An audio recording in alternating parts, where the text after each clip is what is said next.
Ni hao, folks. This is Jason Kacha with the Bay Area News Group, and this is Gamester, the most enthusiastic video game show on the internet. And I want to thank you guys for tuning in today, and we're talking about Xbox Live Summer of Arcade. It's an annual program that Microsoft does where they call the best 5 games and release them over a 5-week span. They're all downloadable games, and we'll be taking a look at them today. Fruit Ninja Kinect is a port of an iPhone game. And instead of swiping with your fingers, on the Kinect, you use your hands to slice the fruit. Like, so you go like this, whoosh, whoosh, whoosh, whoosh. And it's a fun game, and it'll be a crowd pleaser at parties. But for $10, I'm not sure the value's there. You can play the same game on your iPhone for $1, and you know, 1 versus 10, just for doing this is not a great deal. Plus, like, the modes there aren't as substantial as you'd like them to be. So I can't recommend Fruit Ninja Kinect. Next we have From Dust, which is a throwback to the God games of the 90s, games like Populous, if you're familiar with that.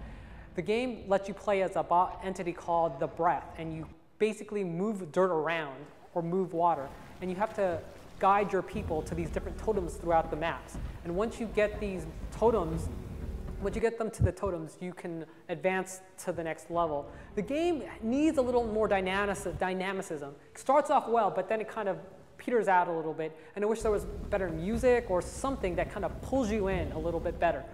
Continuing on with the throwback trend, we'll be looking at a game called Bastion. It plays like a lost game from the 90s. And you wake up as this character called the Kid who's going through a disaster called the Calamity. The game is all about kind of resurrecting and restoring this world that's been destroyed. The gameplay reminds me a lot of Legend of Zelda for some reason. What makes it different, though, is the narration, which is really compelling. It kind of adds depth and character to what you're playing through. It's almost like play-by-play commentary for an adventure game. And it works really well, and it makes the game satisfying at the end. The next game on our list is a mouthful. It's actually a game called Insanely Twisted Shadow Planet. It's a Metroidvania-ish title, but instead of a platformer character, you play as a spaceship, a UFO, and you have to battle other aliens. So it's basically alien on alien crime going on, and you have to explore this world, get power-ups, and save your planet.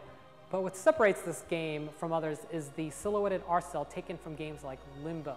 It actually draws the players in, and it's gorgeous. As for the gameplay, it reminds me of a pixel junk shooter mixed in with a Metroidvania-ish game. It's the most fun I've had from Xbox's Summer of Arcade, and it's the game I would recommend.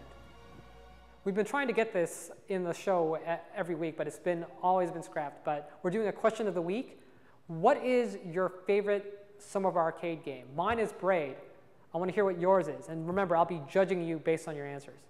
Next week, we'll be looking at El Shaddai. This is Jason Kacha with the Bay Area News Group, and all your base belong to us.